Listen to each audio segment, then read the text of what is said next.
currently what we are finding is that we have a problem with the sink. Oh, look at this. So this is a pedestal sink, and you can see a crack right here. You know, these are made out of vitreous china, and any china with impact can crack like this. Sure. People think they can repair them with epoxy, but it really looks like the dickens. You have a choice. We can actually replace this pedestal or think about a vanity right here for a little bit of storage.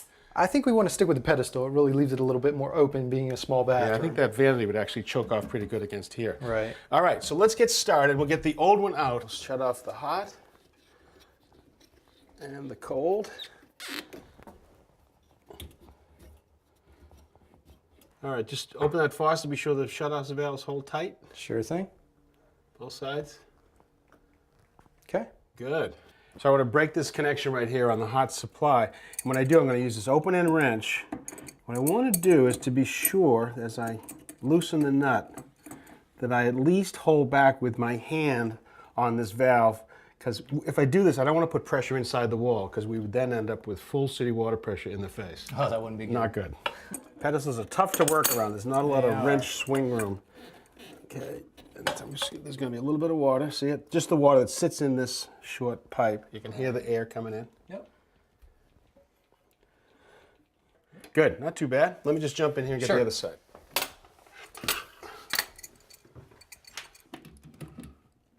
Okay. So there's the hot and the cold water connection that's broken. Now I have a drain connection right there, and I'll use a pair of pliers to loosen the nut right here. Counterclockwise, lefty-loosey. That's tough. That's a tight one. Oh. Now, I'm glad that sometimes these old threaded pieces in the wall can break off, and then that is not good. Okay. There's the drain connection.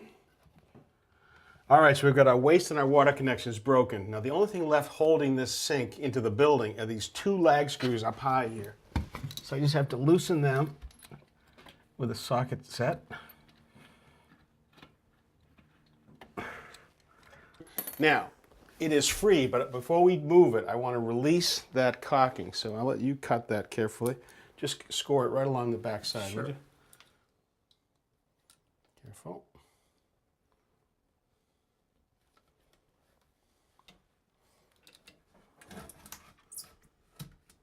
Okay, yeah, that's good.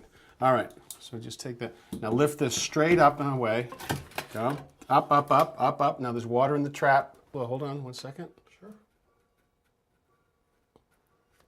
Okay. Go ahead, right up and over. Thank you.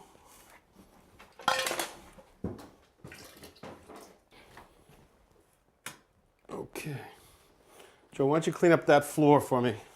All right, here is your new pedestal. There's the base. Here's the bowl. Sits right on top of it, right here. That'll look great. You know, people love pedestals, but they are not the plumber's best friend. It's a really tight little space to work right here. You actually have to make sure the drain comes exactly out of the wall in the right location, so you can't be moving the pedestal any way you want on the wall. Right. And now there's also all exposed. You know, this is what the drain looked like on the old one. Now you're looking at it from the side. That's really unacceptable to me, seeing the plastic. What I'm going to do is step up a little bit with a chrome piece that'll make that look nice and sweet coming through the side. The other thing is it's really a tight little space to work. So actually I want to do as much of the work as I can out here and then put the pedestal into place. Just grab me that faucet box, would you? Sure thing.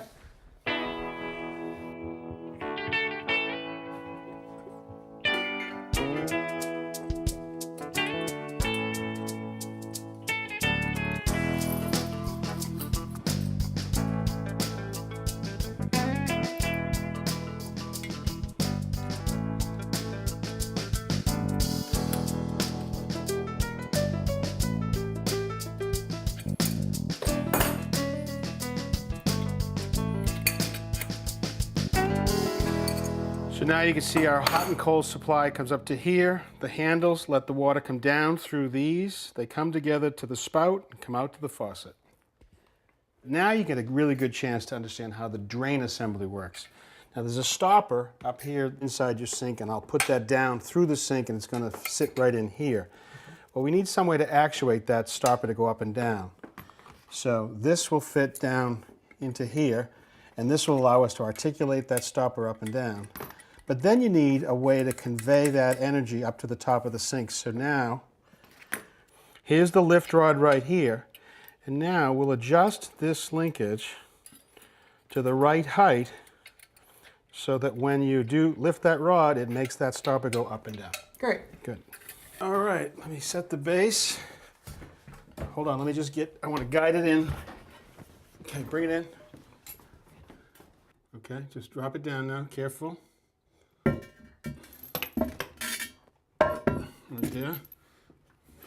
Okay, let's slide that in. There we go, good. Now I can tighten this nut. Okay.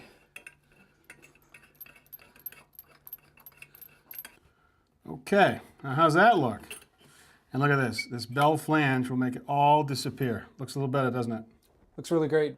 All right, so now I do have to make 2 more lag connections up here in an impossible place. I'll be back.